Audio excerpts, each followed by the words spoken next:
The next point is frequency. So frequency, you all know about frequency. Frequency is nothing but total number of cycles completed in 1 second. आपली इंडियाची standard frequency आहे 50 hertz. ठीक आहे. So जर frequency greater असेल किंवा less than that prescribed limit असेल म्हणजे त्याचा टॉलरन्स आहे +-5%. म्हणजे either it can be goes up to 50.5 और मिनिमम 49.5. जर फ्रिक्वेन्सी इन्क्रीज झाली त्या लिमिट पेक्षा जास्त झाली तर काय होईल आणि कमी झाली तर काय होईल ते बघायचं याच्यामध्ये.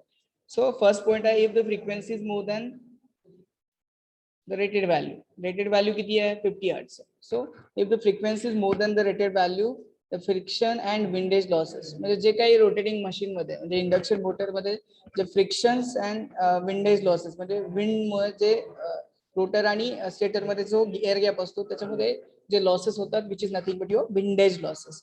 So that losses get increases. हे काय फ्रिक्शन विंडेज लॉसेस इन्क्रीज होतात due to increase in frequency. as you know about ns equals to ns nothing but synchronous speed. ns equals to 120 f upon p. हा synchronous speed चा formula माहिती आपल्याला induction मोटरचा 120 f upon p, where ns nothing but synchronous speed, f nothing but frequency, p nothing but number of poles of that machine. ठीक है. So frequency is directly proportional to the synchronous speed. Frequency increase झाली. Frequency increase झाल्यामुळे काय होणार आहे synchronous speed जे आपण 1400 RPM assume करूया. एक इंडक्शन मोटर आहे किंवा एक मोटर आहे ज्याचं स्पीड आहे 1400 RPM. Maximum synchronous speed nothing but it can maximum run up to 1400 RPM as a induction motor. But जर फ्रिक्वेन्सी इन्क्रीज केली आता फ्रिक्वेन्सी इन्क्रीज केल्यामुळे काय होणार आहे एनएस म्हणजे सिंक्रोनस स्पीड काय होणार आहे इन्क्रीज होणार आहे. सिंक्रोनस स्पीड इन्क्रीज झाल्यामुळे काय मोटरचं स्पीड ऑब्विसली काय होणार आहे इन्क्रीज होणार आहे. आता मोटरचं स्पीड इन्क्रीज झाल्यामुळे excessive friction and windage losses that will be increase. ठीक आहे. So you have to maintain that frequency within that limit. Then next आहे फ्रिक्वेन्सी कमी झाली तर काय होईल. आता फ्रिक्वेन्सी कमी झाली आता as frequency decreases. Frequency decrease झाल्यामुळे स्पीड काय होणार आहे डिक्रीज होणार आहे. So that's why frequency decreases speed get decreases म्हणजे सिंक्रोनस स्पीड काय होणार त्या केसमध्ये डिक्रीज होणार आहे. तर स्पीड डिक्रीज झाल्यामुळे that will affect on the output power म्हणजे जे आउटपुट आपल्याला भेटणार आहे ऍट द मोटर टर्मिनल्स. ठीक आहे. मोटरचा आउटपुट काय मेकॅनिकल एनर्जी प्लस. ठीक आहे. सो इलेक्ट्रिकल इनपुट आहे आणि आउटपुट काय मेकॅनिकल आउटपुट आहे. जे आउटपुट पॉवर किंवा आउटपुट भेटणार आहे that will be in decrease due to that decrement in frequency. ठीक आहे. then hence you have to maintain the frequency at a rated value म्हणजे रेटेड व्हॅल्यू पर्यंत फ्रिक्वेन्सी आपल्याला मेंटेन करायची. ठीक आहे. क्लिअर आहे इथपर्यंत. Next point is harmonic which is nothing but integral multiple of your fundamental frequency. आता हार्मोनिकचं basic सांगायचं झालं तर इलेक्ट्रॉनिक डिव्हायसेस आहेत जसं तुमचं जे काही इलेक्ट्रॉनिक इक्विपमेंट आहेत किंवा आर्क फर्नेस झालं. आर्क फर्नेस म्हणजे काय जे आपण मेटल मेंट करण्यासाठी फर्नेस यूज करतो किंवा आपण इंडस्ट्रियल व्हिजिट केली होती ट्रान्सफॉर्मर मेंटेनन्सला तर त्या ठिकाणी एक फर्नेस होता. ठीक आहे. ज्याचं टेम्परेचर 1000 डिग्री सेल्सिअस मध्ये असतं. असा एक आर्क फर्नेस आहे. ड्यू टू ऍडिशन और use of that arc furnace और यूज ऑफ इलेक्ट्रॉनिक डिव्हायसेस एक तुमच्या सप्लाय व्होल्टेज मध्ये हार्मोनिक तयार होतात. आता जनरली नॉर्मल व्होल्टेज किंवा नॉर्मल कॉन्स्टंट फ्रिक्वेन्सी सप्लाय कसा असतो. फॉर एक्झाम्पल हा तुमचा कॉन्स्टंट फ्रिक्वेन्सी सप्लाय आहे किंवा कॉन्स्टंट व्होल्टेज आहे म्हणजे स्मूथ वेवफॉर्म असते एकदम. ठीक आहे. ही तुमची एसीची सपोज व्होल्टेजची वेवफॉर्म आहे ही स्मूथ वेवफॉर्म आहे. जर याच्यामध्ये हार्मोनिक प्रेझेंट झाले हार्मोनिक कधी प्रेझेंट होतील व्होल्टेज किंवा करंटच्या वेवफॉर्म मध्ये ज्या वेळेस तुम्ही इलेक्ट्रॉनिक लोड ठीक आहे इलेक्ट्रॉनिक लोड सिस्टम मध्ये ऍड करता.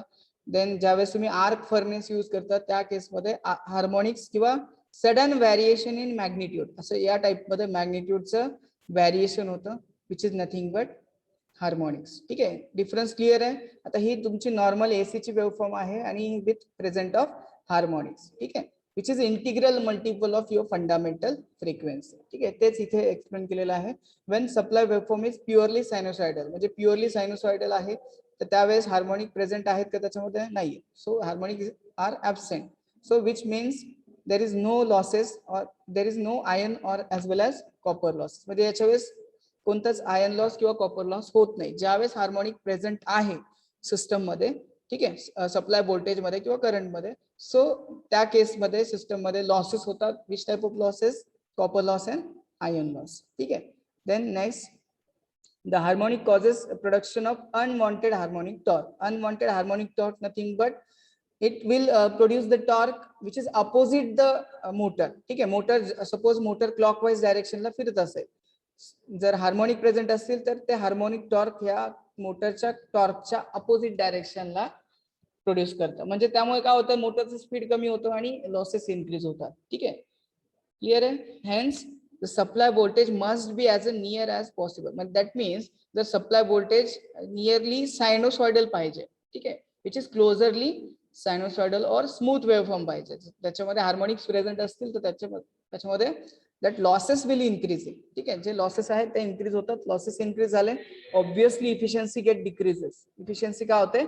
डिक्रीज होते. So the supply voltage must have an near as possible to sine wave in case of AC motors. ठीक आहे. AC मोटर असेल तर नियरली सायनोसाइडल वेवफॉर्म पाहिजे in order to reduce the losses. Clear आहे सर्वांना? Clear आहे. So त्याच्यामध्ये various criterias आहेत. त्याच्यामध्ये फर्स्ट आहे सॅम्पलिंग क्रायटेरिया. ठीक आहे. आता सॅम्पलिंग म्हणजे काय? मोटर व्हेरियस सेक्टर मध्ये किंवा सेक्शन्स मध्ये डिवाइड करायचे. सो त्याच्यामध्ये फर्स्ट आहे युटिलायझेशन फॅक्टर. ठीक आहे. So utilization factor which is nothing but the hours of operation, म्हणजे मोटर किती वेळ चालली आहे. ठीक आहे. Which gives continuous operated motor. That means for example एक इंडस्ट्री आहे. इंडस्ट्रीमध्ये व्हेरियस 90% लोड ऑलरेडी तुम्हाला सांगितलं, 90% 95% लोड हा इंडक्शन मोटर असतो. ठीक आहे. सो इंडक्शन मोटर एखादा सेक्शन असेल, फॉर एक्झाम्पल पॅकेजिंग सेक्शन असेल, तर त्या सेक्शन मध्ये किंवा कन्व्हेयर बेल्ट ज्या ठिकाणी आहे तर त्या सेक्शन मध्ये ज्या मोटर्स आहेत त्या मोटर्स किती हवर्स साठी ऑपरेट असतात. ठीक आहे. किंवा किती हवर्स साठी ते इन ऑपरेशन असतात. That you have to set a preference. म्हणजे फॉर एक्झाम्पल एक सेक्शन मधले मोटर्स 4 hours साठी ऑपरेशन असतील, सेकंड सेक्शन मधले 3 hours साठी असतील. So that you have to set a preference. म्हणजे पहिला प्रेफरन्स कशाला द्यायचा? जो क्रिटिकल लोड असेल किंवा क्रिटिकल ऑपरेशन असेल अशा ठिकाणी तुम्हाला एक प्रेफरन्स सेट करायचा. ठीक आहे. First preference, second preference, third preference in order to continue to maintain the continuity of that operation. म्हणजे जे ऑपरेशन असेल त्याची कंटिन्युटी मेंटेन करायची. ठीक आहे. क्लियर आहे. देन सेकंड आहे सॅम्पल रिप्रेझेंटेटिव्ह. आता म्हणजे सॅम्पल मीन्स एक मोटर घ्यायची आहे. फॉर एक्झाम्पल 10 मोटर असतील. ठीक आहे. इंडस्ट्रीमध्ये 10 इंडक्शन मोटर असतील तर 10 पैकी एक कोणतं तरी सॅम्पल मोटर घेतली, त्याचा अनालिसिस करायचं आपल्याला. Analysis nothing but you have to check the voltage. ठीक आहे. टर्मिनल व्होल्टेज चेक करायचं. you have to check the efficiency of that induction motor. you have to check no load test, full load test of that induction motor. so this is nothing but your sample representative. म्हणजेच त्या reference एक 10 पैकी एक motor तुम्ही घेतली आणि त्याचा analysis केला आणि त्याचे जे काही अनालिसिसचे पॉइंट आहेत ते सेम पॉइंट सगळ्या मोटरसाठी अप्लाय केले. Which is nothing but sample representative. ठीक आहे. म्हणजे इफिशियन्सी फाइंड केली. फॉर एक्झाम्पल इंडक्शन मोटरची इफिशियन्सी आली 70%, म्हणजे एका मोटरची आली 70%. सो ती सेम कंडिशन सगळ्या मोटरसाठी तुम्ही अप्लाय करू शकता. Which is nothing but your sample representative. Clear आहे सर्वांना? क्लियर आहे का हे? So measurement which is related your electrical quantity. म्हणजे इलेक्ट्रिकल क्वांटिटी ज्या काय मेजर करायच्या in term which is related your induction motor.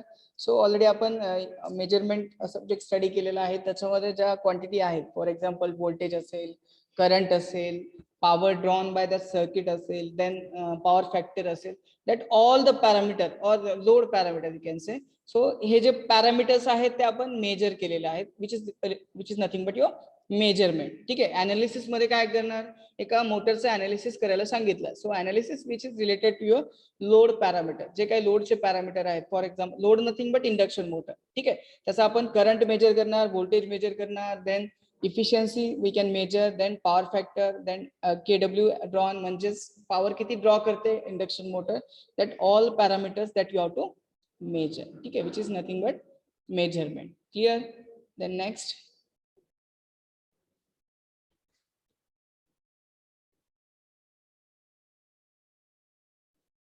ठीक आहे.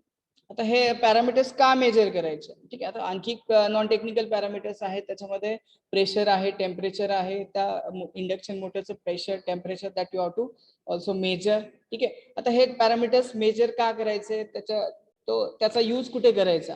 आता फॉर एक्झाम्पल टेम्परेचर मेजर केलं, व्होल्टेज मेजर केलं, power drawn, power factor measure केलं, बट त्या पॅरामीटरचा यूज कुठे करणार, ज्यावेळेस आपल्याला इंडक्शन मोटरचं मेंटेनन्स करायचं, ठीक आहे. सो मेंटेनन्स करायचं त्या केसमध्ये हे जे पॅरामीटर्स असेल, किंवा पॉवर फॅक्टर मेजर केला, जर आपण पॉवर फॅक्टर करेक्शन करायचं असेल by using capacitor. Power factor correction कसं करतो, बाय इन्स्टॉलिंग कॅपॅसिटर बँक. जर आपण कॅपॅसिटर बँक यूज करायचे, सो हे जे पॅरामीटर्स आहेत, तुम्ही किलोवॅट ड्रॉन मेजर केला in order to measure the energy efficiency or energy meter, जे काही मॉनिटर करतो आपण एनर्जी किती ड्रॉ केली त्या induction मोटरने.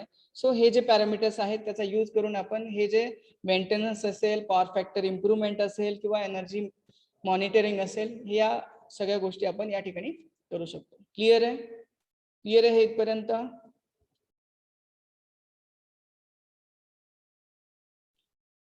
So next is analysis. जे काही एलटी मोटर्स, आता एलटी मोटर्स का घेतो आपण, कारण जे इंडस्ट्रीमध्ये मॅक्सिमम एलटी मोटर्स असतात, ठीक आहे. सो आपण LT motors which is related to up to voltage 440 volt, ठीक आहे. ज्या 440 वोल्ट असतील, किंवा 11 kV which is nothing but UST, आणि 440 वोल्टच्या इंडक्शन मोटर आपण अज्युम करतो इंडस्ट्रीमध्ये, ठीक आहे. सो त्याला ड्राईव्ह कनेक्ट केलेलं असतं. ड्राईव्ह इज नथिंग बट ज्या काही कन्व्हेअर बेल्ट असतील, किंवा ज्या काही फर्दर लोड कनेक्ट केलेला असेल, which is nothing but drive motor, ठीक आहे. जो काही आणखी एक मोटर सपोर्टिंग रन करण्यासाठी आणखी मोटर्स कपल्ड केले असतील, which is nothing but drive motor, ठीक आहे. Which is analyse with the help of on the basis of KW, म्हणजे किती किलोवॅटची मोटर आहे आणि तो किती पॉवर ड्रॉ करते. फॉर एक्झाम्पल 5 किलोवॅट मोटर आहे, how much that 5 kilowatt motor is actually drawing, actually किती पॉवर ड्रॉ करते, किती एनर्जी कंझ्युम करते, ते या अनालिसिस मध्ये आपण करणार आहे, ठीक आहे. देन अनालिसिस केल्यानंतर काय करायचं, scope for improving monitoring system. That means हे जे काही पॉवर किती कंझ्युम करते, फॉर एक्झाम्पल 100 किलोवॅट कंझ्युम करते. सो याच्यामध्ये काही इम्प्रूव्हमेंट करू शकतो का, इन ऑर्डर, जसं की ते पॉवर कमी कंझ्युम करेल, म्हणजे त्याच्यामध्ये एनर्जी कॉन्झर्व करू शकतो आपण. So you have to perform energy audit, ठीक आहे. एनर्जी ऑडिट परफॉर्म करायचं म्हणजेच काय, एनर्जी किती कंझ्युम करते आणि कोणत्या सेक्शन मध्ये आपण एनर्जी कॉन्झर्व करू शकतो, दॅट मीन्स एनर्जी ऑडिट, ठीक आहे.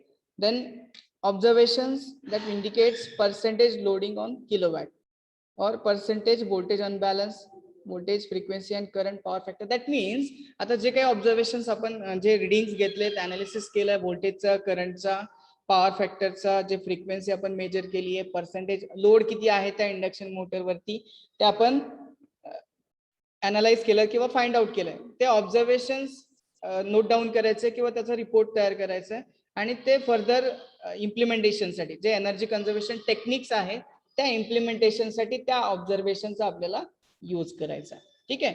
अनालिसिस क्लिअर आहे इथपर्यंत, क्लिअर आहे सर्वांना, इथपर्यंत क्लिअर आहे का.